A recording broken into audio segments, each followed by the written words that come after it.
Zindagi Na Milegi Dobara is one of those films that I just don't mind watching over and over again because every time I do, I gain fresh perspectives about life. It manages to make me laugh and cry at the same jokes and shairis because parts of me relate to the feelings that each of our three main characters in the film are going through. Today, we're going to crack the secrets behind this amazing chemistry, which writers Zoya Akhtar, Reema Kakti, and Farhan Akhtar have crafted so beautifully. By analyzing how the three musketeers, Kabir, Arjun, and Imran, grow over their bachelor's trip to Spain, we learn how to make characters that not only inspire people individually but also complement each other seamlessly. Now, this is an important skill for every writer, I feel, because your characters are the blood that nourishes your story. So, if your audience doesn't like them, they'll abandon your work even before you have the chance to make your case. Now, to avoid that, you need to give each of your main characters 5 core elements and then figure out how to connect all the dots together. So, these 5 core elements of good characters are desire, reason, weakness, need, and change. We're going to be briefly looking at the definitions of each of these elements and then we'll go into the case study in depth. So let's begin.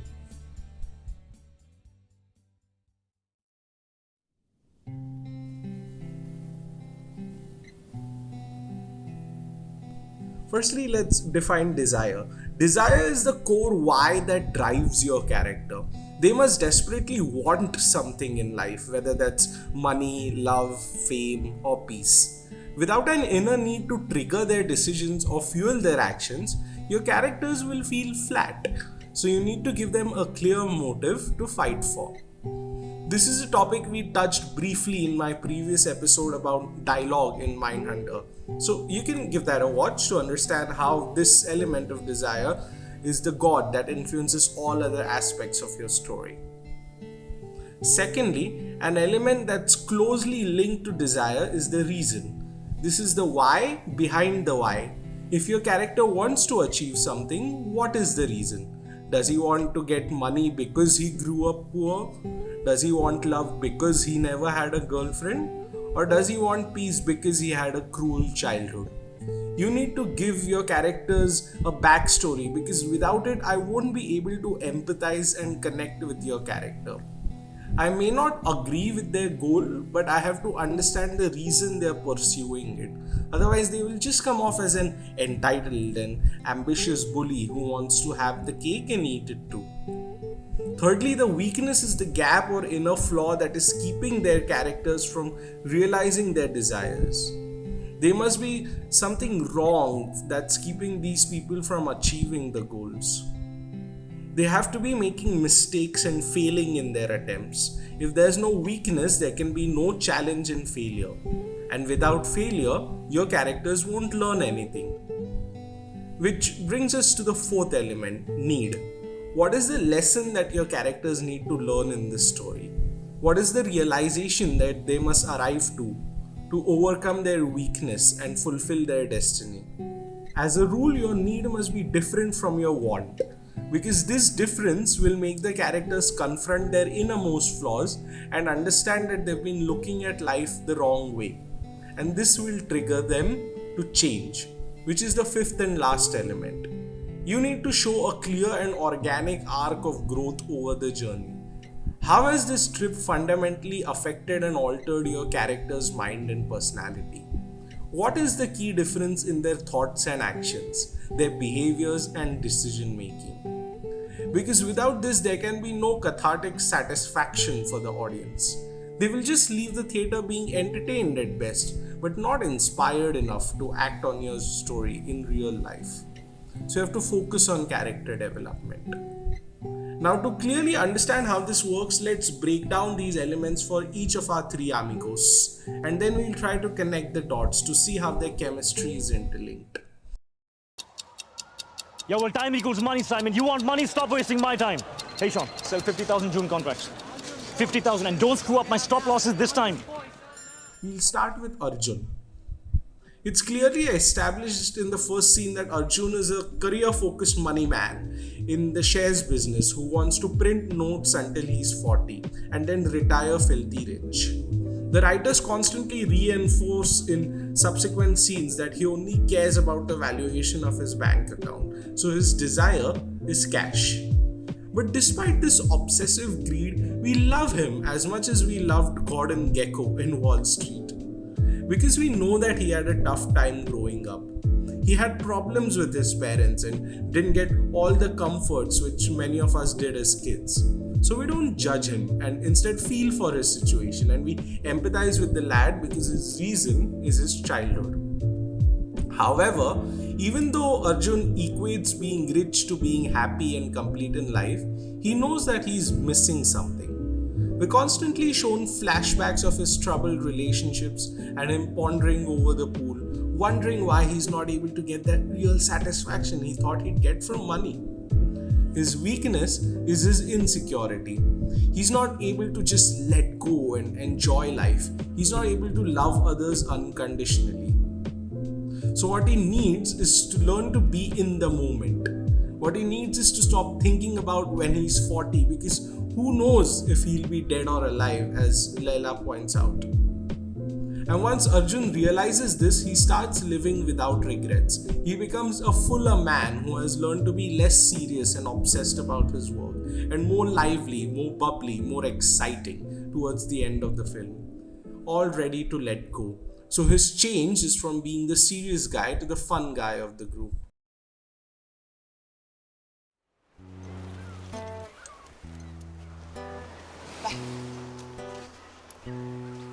हे, तुम्हारा नाम क्या है?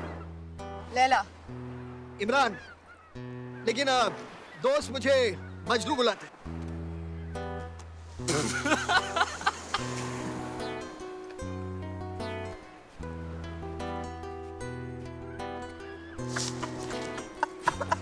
Majnu? Seriously, man. Majnu? I mean, chee.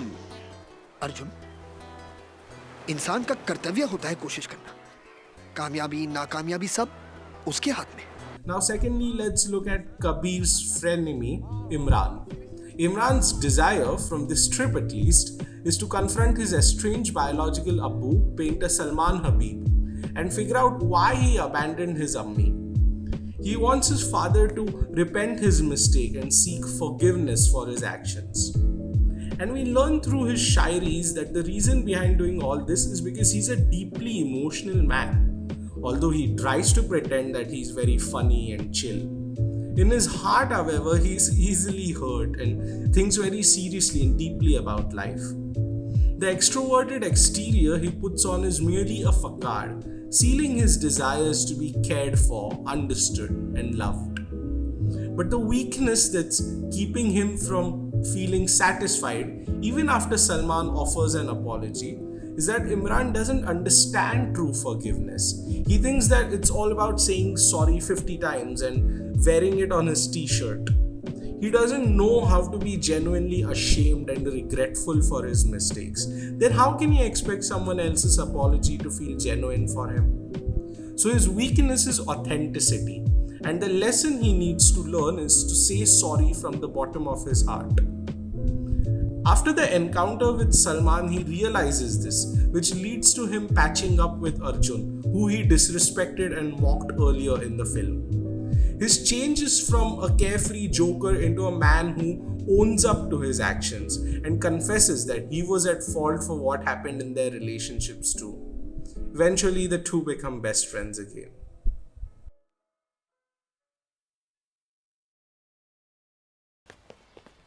Kabir,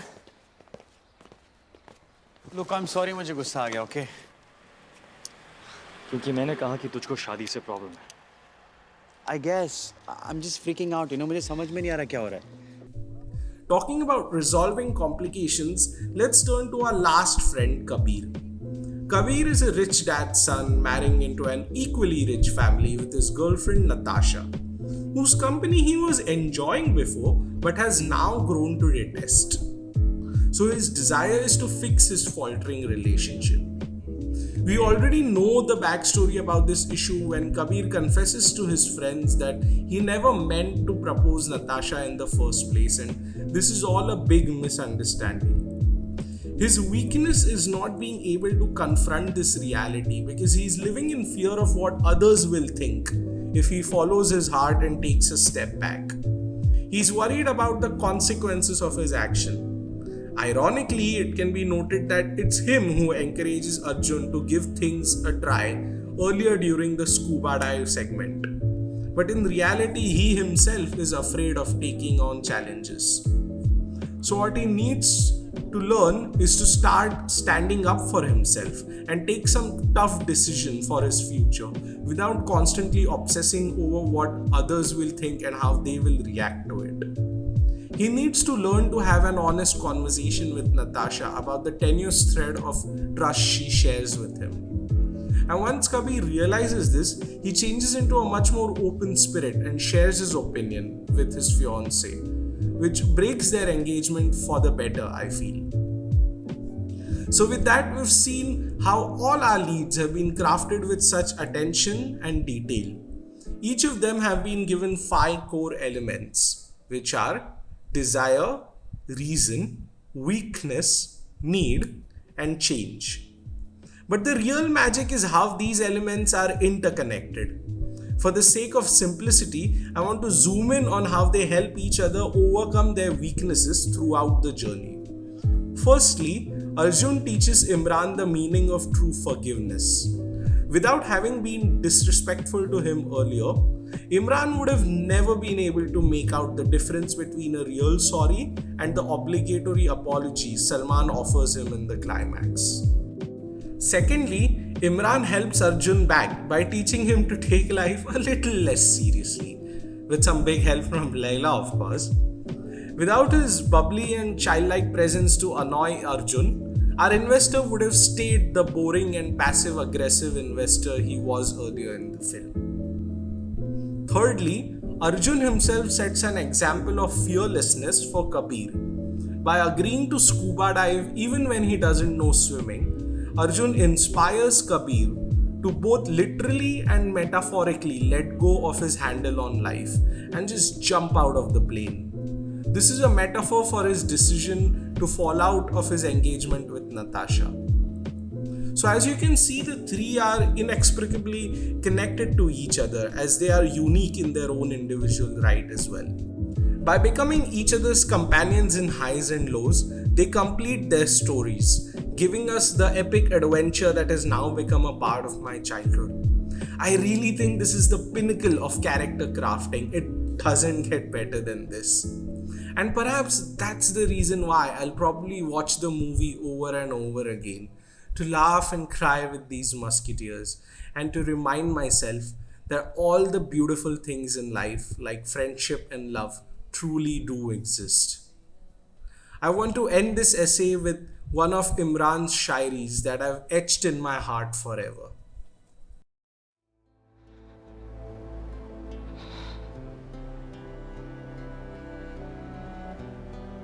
पिघले नीलम सा बहता हुआ ये समा, नीली नीली सी खामोशियां, न कहीं है जमीन न कहीं आसमां। सरसराती हुई टहनियां, पत्तियां कह रही हैं कि बस एक तुम हो यहां। सिर्फ मैं हूं, मेरी सांसें हैं और मेरी धड़कनें। ऐसी गहराइयां, ऐसी तन्हाइयां, और मैं, सिर्फ मैं। अपने होने पे मुझको यकीन आ गया।